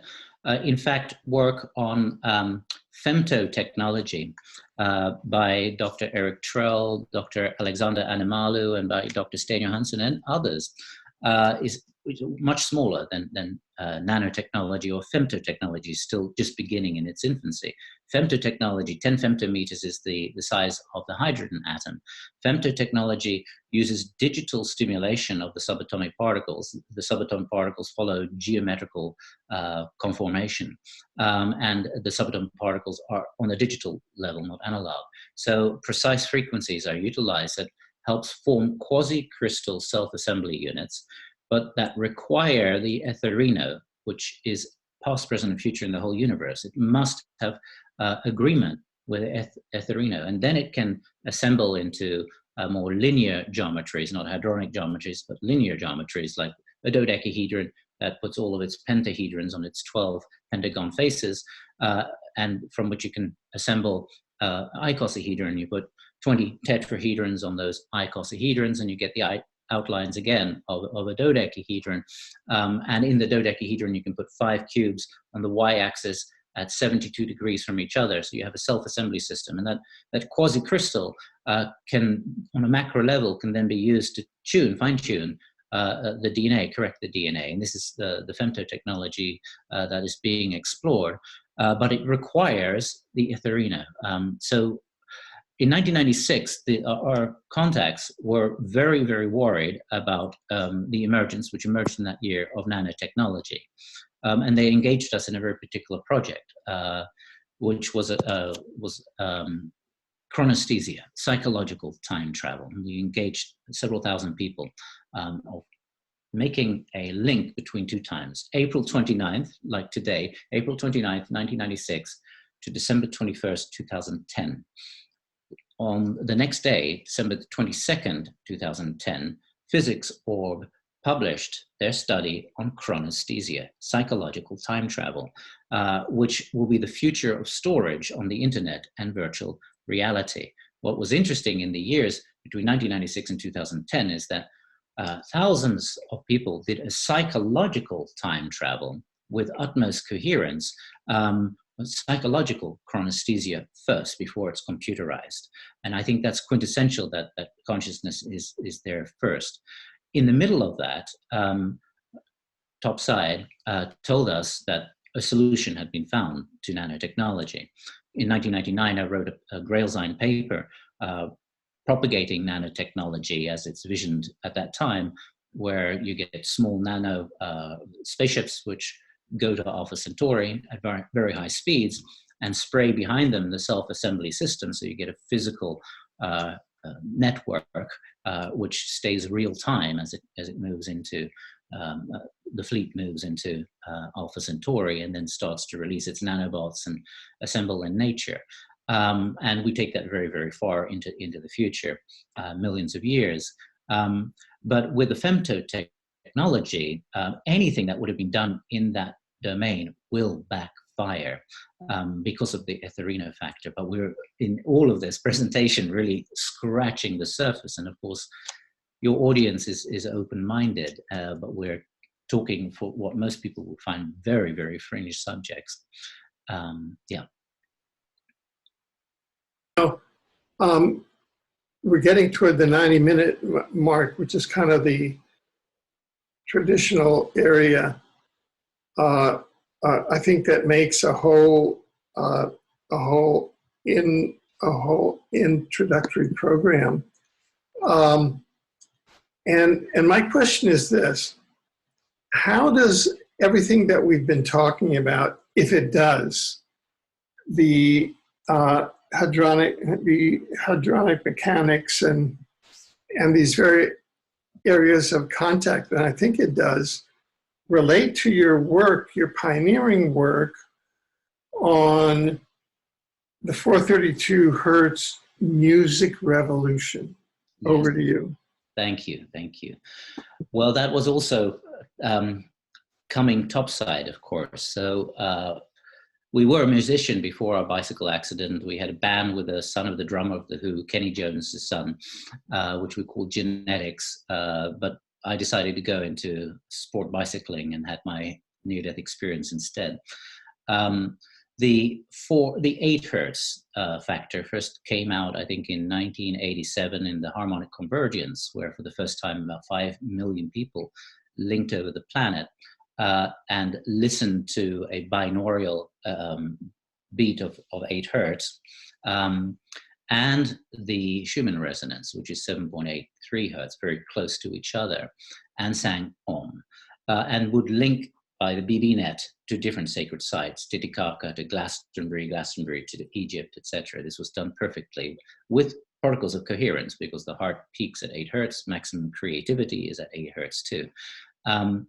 And Om was the factor. So we introduced in the 90s the idea of Omega music revolution. I got a stack of papers from Dr. Andrea Puharich, from one of the people I met in 1987 at the harmonic convergence, who I got to introduce to the UFOs, Anna Veltman.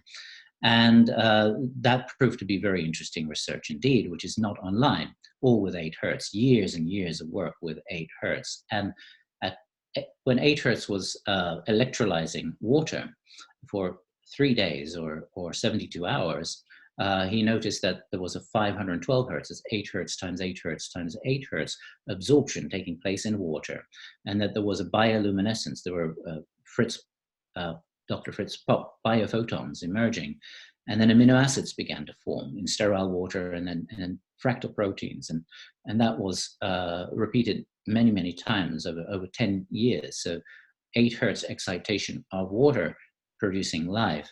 So the 512 hertz is a C tone. It's basically 8 times 8 times 8 hertz. And the A tone in that is 432 hertz. And what he found was that as the 512 hertz appeared, there was a side band of harmonic frequencies that occurred with 360 hertz at the bottom, 720 hertz at the top, with 16 hertz increments. So you have 432 hertz very clearly there. 432 hertz is the old scientific pitch, the old French pitch. It's what the scientists chose as the tuning of a Keplerian spherical projection of our solar system, which we show in great detail with many, many illustrations. Also the composition of the larynx of our body, the way that sound propagates in air molecules, and it's a 12-tone music cone. Then during World War II, there were progressives, so-called, away from 432 to 435 hertz, and then the Nazis went to 438 hertz. The Rockefellers in 1952, I think, went to 440 hertz, which is analytical. It's 8 tones, not 12 tones, and all of the 12 square roots underneath harmonics are not there. With 432 hertz, 12 square roots, you get all of the significant harmonics of physics, of the golden proportion, of pi, the binomial sequence. So anything that's composed in 432 hertz will hold all of those significant constants. We also, in the Omega Music Revolution, first Omega, later Omega Music Revolution in 2003, but during the 90s, Omega Music Revolution had 3 components to the music. The second is 8 hertz. So the 432 hertz, which has been shown in studies on the amelioration of psychiatric symptoms in a 12-month study where the psychiatric patients with clinical depression, paranoid schizophrenia, and other illnesses would listen with headphones to classical music in 440 hertz or classical music at 432 hertz. There was complete amelioration of the 432 hertz patients of their psychiatric disorders, and healing of their disorders. The control group did not have an amelioration of their disorders. And they found that it was 432 hertz induced a synchronization through brain plasticity, a synchronization of the brain hemispheres, which we know is 8 hertz.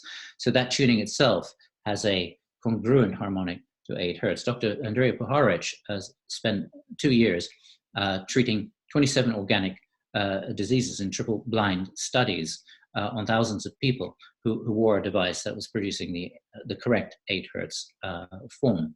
And those many studies on 8 hertz and its importance in healing. It's also the direct continuum of how the hydrogen base pair steps relate to the base pairs and the amino acids. It's an 8 hertz arrangement. For DNA to replicate, there has to come an even stronger force of 8 hertz to enable the proton zipper to unzip for a replication. So 8 hertz is the central symmetry, central tuning of life. We've got a new musicological theory based on it, which is called universal tempering, which is quite detailed. So 8 hertz we use in the low frequency oscillations, the exact 8 hertz, and we use it in the panning of drums. We might use golden numbers in percentages between each drum. So you've got the prevention of the squaring out of musical waves. So you can have many more layers of drums that can be heard and that can unfold in the natural air molecule symmetry, which follows the binomial cascade, which 8 hertz also sets up 8 hertz, 16 hertz, 32 hertz, 64 hertz, 120, 128, 256, 512 hertz, the binomial cascade.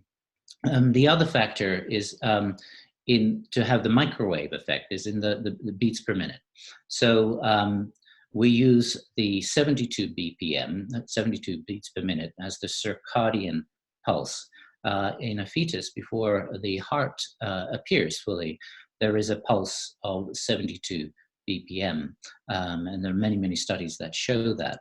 The 72 BPM is also measured in the inner balance device of HeartMath Institute. As the heart is going into sustained coherence, the heart moves towards 72 BPM. It might jump for a moment to 97.4, then there's a golden cascade, and then back to 72 BPM. Or we use a multiple thereof. If it's going to be our dance music, we use 144 BPM, and we've even gone much, much faster for other genres. And also it's half. We would use 36 beats per minute. So these three work together, and we've had 3 years of studies done by Dr. Nicola Limardo. He's an Italian scientist, but he's a CERN scientist who worked with the Italian Ministry of Health, who gave demonstrations with his technology of how that combination has a dramatic effect on the cardiovascular system, on the circadian system, on the neural system, on the charge parity of cells, to be able to resist geopathic stress. He showed a frequency hammer that cost $27,000 in one of the demonstrations he gave. So Mozart, which had been down-tuned to 432 hertz, where you lose all the quality, you can't down-tune, you've got to really compose at 432 hertz. Down-tune, you lose 75% of the effect. Still had 3% resistance to geopathic stress in the charge parity of the test subject.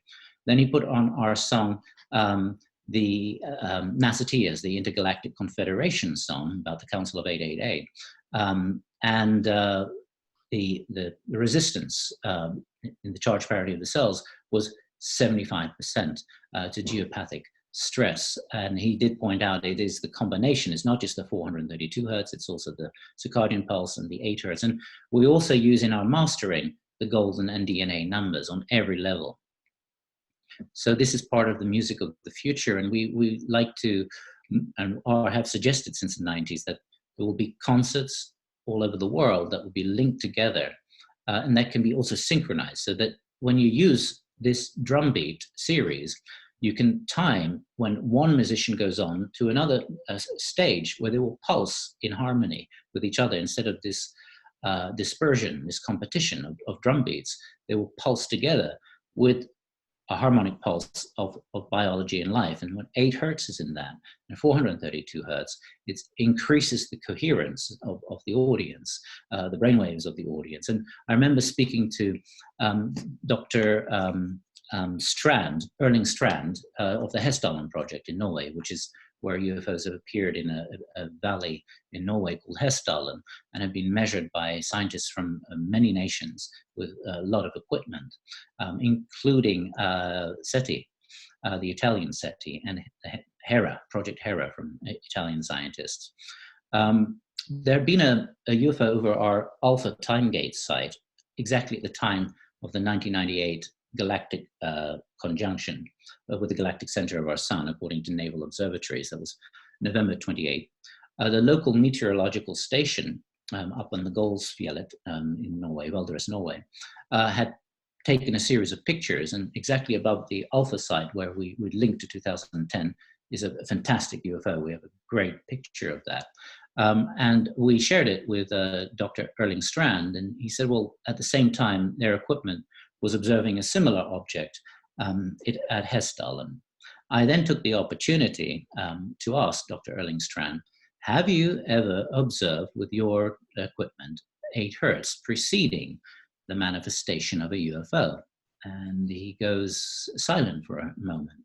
Says, well, that's very interesting, Ananda.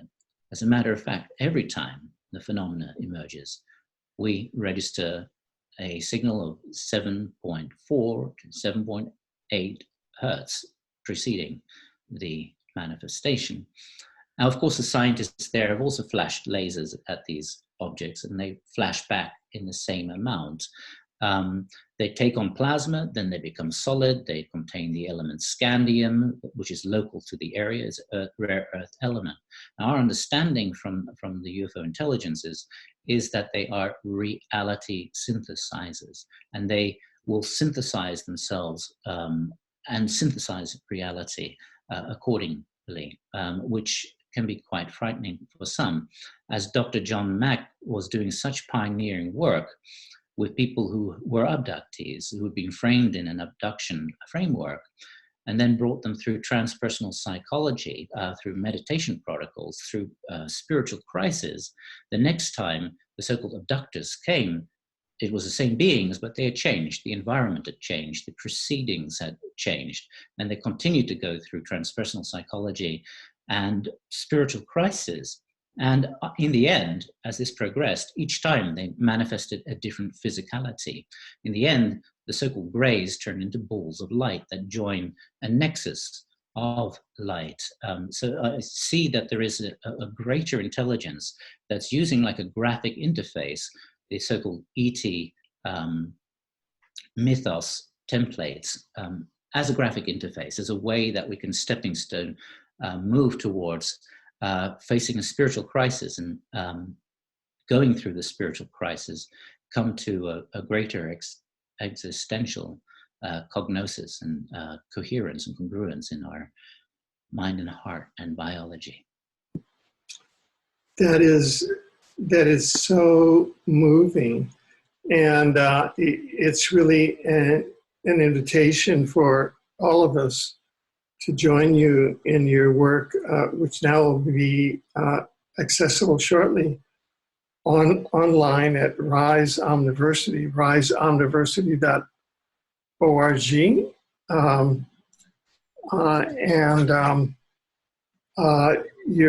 Your website also is AnandaBosman.com, correct? That's correct, yes. And 432hertz.com. And 432hertz.com. We have two versions. One is Hertz, Hertz, so 432hertz.com. That's got a lot of information. The other is 432hz.com, which will become the music download platform for different composing 432 hertz artists that will propel the greater retuning movement forwards, eventually towards the cultural context. And of course, we have now in South Dakota, Pine Ridge, the Consciousness and Contact meeting, May 16th to the 20th, which should be absolutely fabulous in its progressives as it's unfolding. Right. Now, I was wondering if we could join in an experiment, and I say an experiment because it might not be there might be just something getting into a screen sharing here, but if we could go into a screen sharing with the brief video of the Swiss spheres, and as we go through it, if you could intervene with a narration as you see fit of what's going on there, and perhaps tying that in, tying the phenomenology in with some of the insights that you've been sharing with us. Shall I load that on my side? Sorry? Shall I load that on my side, the video? I've got it here. Oh, okay. Yeah, I've got it all open here. So just bear with me as I open this here. I click two little boxes here, and then I go to here and hit share. Oops, where are we? Oh, here we are. And then bring this guy over here.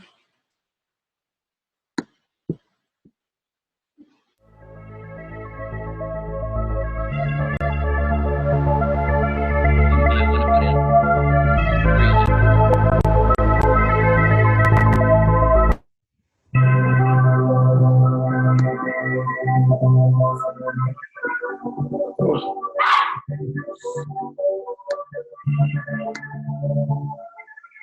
wait, okay.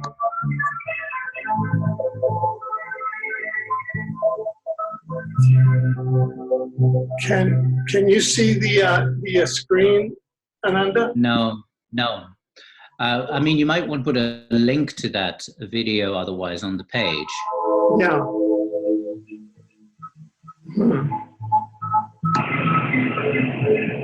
It's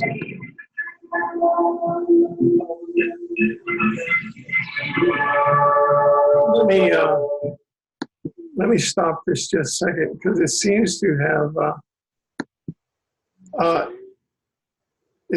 stopped. I was just trying.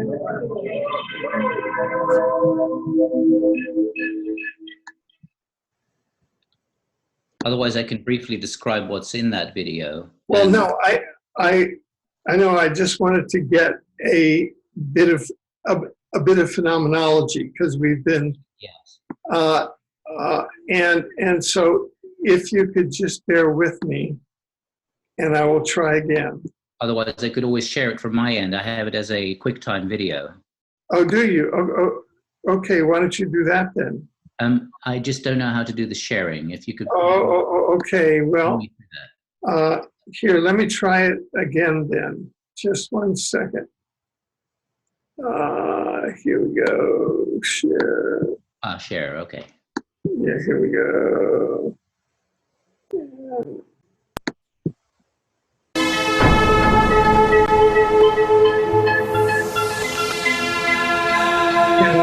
you see those lights now?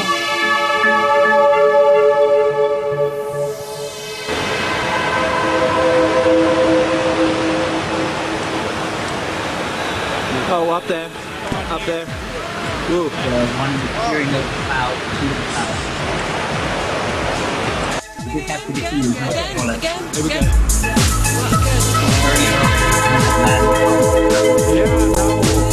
Now, on top of the mountain, then Yeah, you will have to speak very loudly to go over the mountain.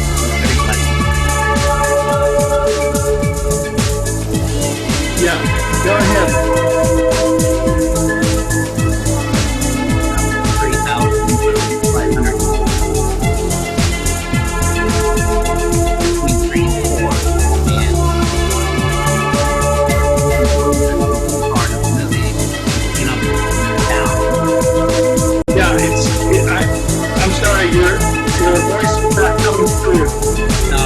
Okay. I will operate.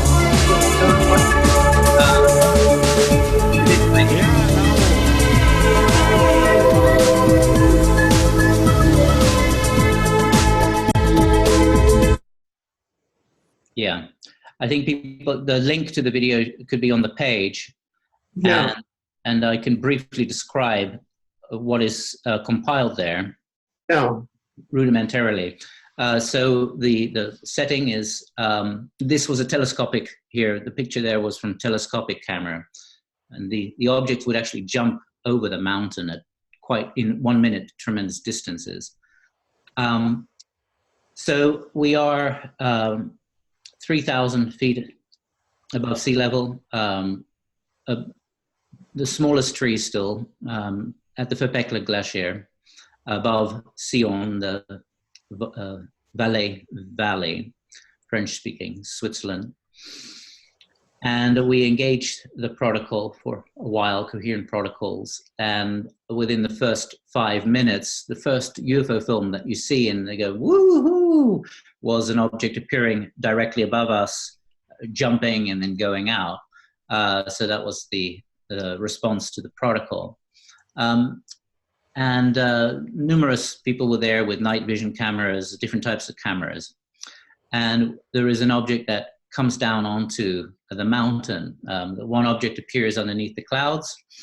It was cloudy the first day, and it goes onto the mountain. And a little bit further on the Danche Blanche, it starts pulsing at us at 3 a.m. and continues for about an hour. And as the telescopic camera shows, They're very bright, and they, in the period of 1 minute, travel quite large distances. People were seeing all kinds of phenomena. There were numerous people who had various humanoid sightings. That was, for some people, very frightening, actually. It doesn't have to be, but it's just the nature of the reptile brain. I mentioned this at the beginning. We had numerous flyovers, but at some point, these spheres that had come down one glacier were now parked on top of the other glacier. And with my camera in hand, I decided to creep up on them in the dark, lots of rocks going onto a very old glacier, and managed to capture these spheres that are shape-shifting. Here's a drawing of one of the humanoids that was seen by a Portuguese man in the group. But this really has to be seen in high quality.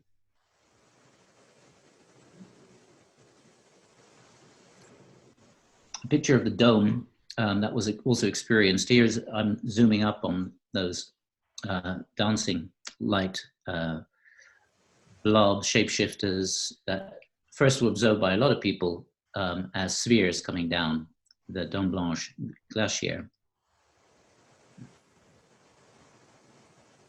There were also several UFOs in the sky concurrently to this. And we use profusely satellite software to make sure we are not confusing the ISS or an iridium flare, a wide variety of different satellite, visible magnitude satellites. This is a very important part of the training. So all pilots get trained in these analytical aspects. So here, inverse, and then they just vanish as I'm getting very close. I go to where they were, and there's just nothing that can account for those for very luminous spheres, shape-shifting blobs. At twilight, they, as I'm getting near, they vanish.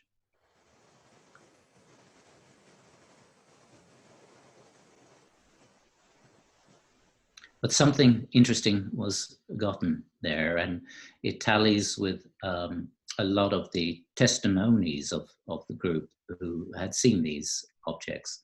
So that it was captured on film for once was a delight, actually, as for years they didn't want to be spotted. Just before they disappeared, this sphere appeared over the glacier, but you have to have this full screen and high quality to view. Yes. Right, good. Okay.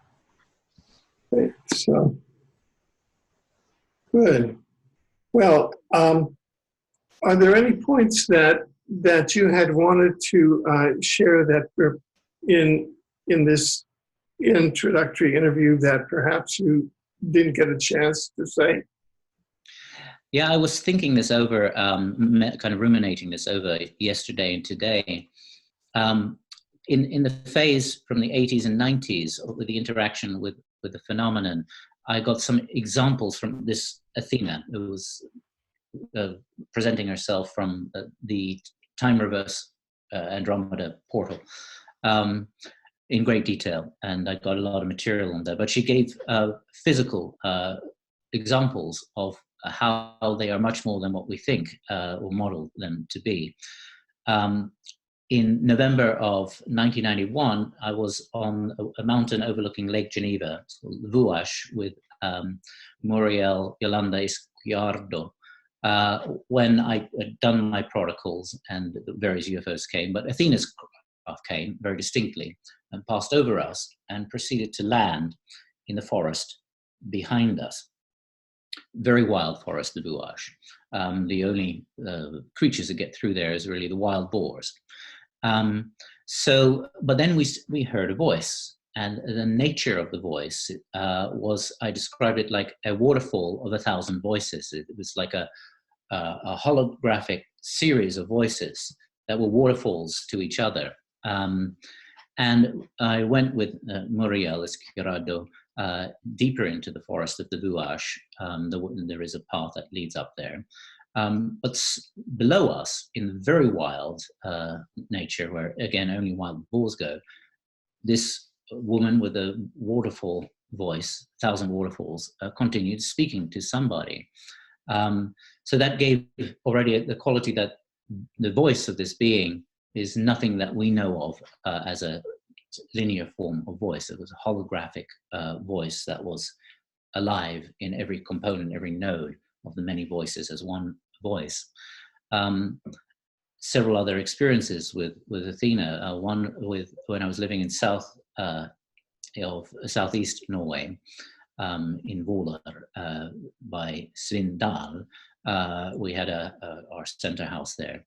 A lot of edge of the stage UFOs there, including UFOs pushing away military helicopters over our house, and that was observed by now a professor at the University of Oslo, Nathaniel Fredrik Follett. He was a boy, and Athena said she would actually contact that boy, and 6 months later we came to meet him, and he had a UFO experience, and he suddenly became brilliant. He became a poet, and it really changed him. So he saw the UFO pushing during daylight times. He was swimming in the Svindal lake, pushing the helicopter away. Well, on the equinox, 1993, my partner then, Kima Martina Gottschalk, and my mother were looking at the lake when Athena's ship switched on over the lake and came towards us. And my partner was quite skeptical of the UFO. She'd seen some stuff with me, and she always thought of a beetle, the VW beetle. What's the point of traveling around in these metal objects? But the quality of this was your own consciousness in a physical spot in the sky with complete and total personified love, the same as what is in the deepest, most spirit of oneself is looking back at you. And as it came towards us, she jumped, and then we looked to the side, and we saw another field, and she was jumping around inside there. So the quality of that was just this, the beginning of omnijectivity, where the subjective, the objective divide has been dissolved, and that's pretty profound. Another experience still in Svindal, April 13th, 1995. So I'm doing particular work, training work with them, and they manifest three invert trumpet shaped beams, and start to manifest and say, you're going to see 2% of us. So with Athena, you could see the particles, you could see the goldenness as she was manifesting. And she said, that's just 2%. And I was invited to step into that field. And she then showed me these hypergeometries, how to model a third to four dimensional to fifth dimensional using geometry, which we called intergeometry. Later, we were contacted by Dr. Sten Johansson and said, well, you've independently discovered isogeometry from the isotopic plane of hadronic physics, and that's interdimensional geometry. Geometry that's not 3D or 4D or 5D, but is inter-D. It's the skeleton between dimensions. But she showed that eventually I would be able to model all of that in computer systems. Another experience in 1989, I was then still in Dorset, southwest England, Yetminster, and we had a friend, Fiona Ferguson, visiting us, and I was telling her about how some UFOs and the interactions we have, the kind of works we get, the information we get, the various different experiences, which are very myriad of levels, very varied. And she would expressed interest, so we summoned a UFO. It moved towards us. It brightens, it disappears and jumps, and once it made the jump, it started coming towards us. As it came towards us, it started to defocus and get out of focus, which is something I have noticed often with certain UFOs, not all, but with certain UFOs, they might go out of focus, which is a very particular effect. But this one became really unfocused, like when you have a lens in the old film cameras and you defocus, and became so unfocused as it came towards us that it encompassed us. But before that happened, she had a very strong heart opening. She called it a soul experience, a remembrance, and it was all a yes, yes thing for her. But now we were encompassed in this object, and it started to focus. And as it focused, it became realer and realer and realer. And we realized we were in an atmosphere. We could still vaguely see the Dorset landscape through it, but that was also becoming diminishingly less. And then there were two beings who were walking towards us. And it became clear that the ship was an extension of their energy. So that the ship was alive, and the atmosphere was becoming denser and denser the more and more it was focusing. And then her reptile brain switched on, and she was petrified. And they were coming towards us, and they were still coming towards her and myself, but to her, because she had this love thing going on before. Obviously, the reptile brain wasn't evident in these beings. And she says, Ananda, can you tell them to stop? So I went into another aspect of myself in the language of being and told them to pause. And she said, do you know how to get out of here? And so I did. I took her to one side, and we walked out through the membrane, and we were like 200 meters away from the place of entry, fairly small vehicle. And so in those different examples, and these particular beings were not like Athena, they were more technician type beings who work on things. So in these different experiences, we're clearly dealing with a physical interaction, but the physical interaction is tweaking or is editing or is changing the fabric of reality.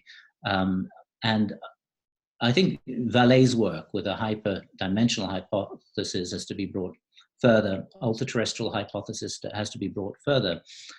We modeled what is taking place is you've got an omnidimensional or omniterrestrial intelligence, which is the foundation, which are aware to travel through all worlds in the omniverse, omnidimensionally, omniterrestrially. When they come to multiverses, which the Vedas call Brati Brahmanda, then they're hyperterrestrial. They can travel through all of those universes and all the dimensions of those universes. So those are HDI. OTI is the first one. HDI is the second. And then you get the ultra-terrestrial intelligence, UTI, who can travel all the dimensions of our universe. And of course, there are different types of dimensions. You've got the Poincare symmetry dimensions, which are 11, but in hadronic mechanics, as ISO is 11, 11, 11, 11, so 44 multi-valued hyperdimensions. In Octonian physics, it's 7 dimensions on an 8-dimensional hypersphere, where all dimensions are a single Mobius. And by hadronic mechanics, Octonian physics with Lie algebra, Sophus Lie algebra, has been resurrected as being very likely. And that's a very particular story unto itself. So ultra-terrestrial is able to traverse, is essentially 8-dimensional, Octonian 8-dimensional, knows the single surface of all dimensions, and therefore can conform into any form or formalities required in those different dimensions of a particular universe like ours. And then you've got the extra-temporal intelligence. The extra-temporal intelligence are able to use resources of intergalactic groups. So extratemporals must be able to switch some dimensions, must be able to produce electron fusion to the hadronic horizon, and then decouple to different configurations or atomic densities, which is the language that they communicated in the 80s, and I wrote down in the 80s and 90s, but now is the science of iso superconductivity in hadronic mechanics. So that was unthinkable when we received that, but that is a physical part now of hadronic science and chemistry. So they must be able to fuse into the hadronic horizon and be able to decouple to different electron configurations of different atomic densities. Extraterrestrial intelligence would be more solar system, perhaps intersolar system based. That would be the limit. So that's kind of the way we see it, and that the omni-terrestrial intelligence is engaging the hyperterrestrial intelligence, so the OTI, the HDI, to the UTI, to the ETEI, that's extratemporal intelligence, to the ETI, and emerging in our ontological foundation. Because in the hypergenetics, past, present, and future is present in the symmetry unbroken DNA, in the hypermagnicals there. So our great-great-great-grandchildren that will utilize the hadronic space-time machines that were patented by Dr. Roger Santilli and Dr. Chris Illert in 1995. Now hadronic materials are progressively being made that will lead eventually, it might be 25, 50 years, maybe sooner, because Illert also made massive Stargate systems, brilliant Stargate systems based on the hadronic physics, to be able to engineer ourselves to have enough of a isosuperconductivity consistency in our body to be able to step in the hadronic space-time machines, which use something called hyperlocomotions. These are hypergeometrical substitutions of hypergeometrical positions to highly oversimplify. I mean, these are extremely complex fields. I've saturated myself in the literature to extract it and to be able to simplify it so that it's possible to communicate. Otherwise, one has to be very specialized in the high sciences and not be addicted to Einstein relativity or quantum mechanics, but actually look at the empirical work that's being done, which there are thousands and thousands of pioneers, real scientists working hard. So this convergence of these different topologies, I think, are taking place. And part of that is the re-realization of who we are, what the nature of our body is, what's inside us. So our great-grandchildren will be able to step in the hadronic space-time machines, or great-great-great-great-great-grandchildren, who will be space and time traveling, therefore will be extra-temporal and extraterrestrial. And of course, as that progresses, will become Homo universalis, universal man, especially as they start to engage in hadronic fusion and intermediate control hadronic fusion initially. And so that's inside our DNA. That is inside our hypergenetic DNA, physically, according to the hypergenetic new branch of hadronic mechanics. So the ET, the time travelers, are physically present, in a sense, in the hypergenetic DNA, not when the DNA is having babies. Then it's within neutron radiation bandwidths and other radiation bandwidths, and also starts to have single potentials, whereas the non-denucleated DNA has a minimum of 4 potentials, impossible to calculate by quantum mechanics. We can only calculate metals and crystals, not living animate systems. But the new branch of hypermathematics is enabling hypergenetic modeling. It's the first scratches anywhere in that direction, with hadronic computing as well, another branch, which is way beyond quantum computing, naturally.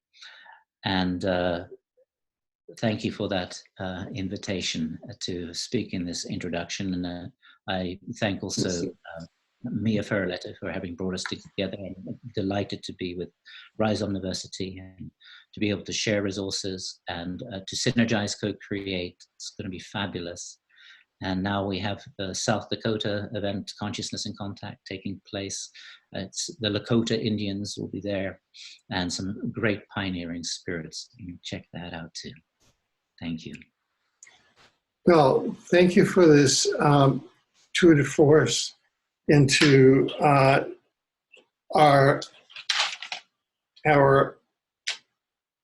hadronic future. Thank you. And really, and I look forward to your joining in as well into our virtual online campus at Rise University. Ananda Bosman, I salute you and thank you until we see you in class and in our next interview and our next meeting. In our next meeting too. I think that's soon. I look forward to it. It's been a great pleasure. Great. Thank you so much. Thank you.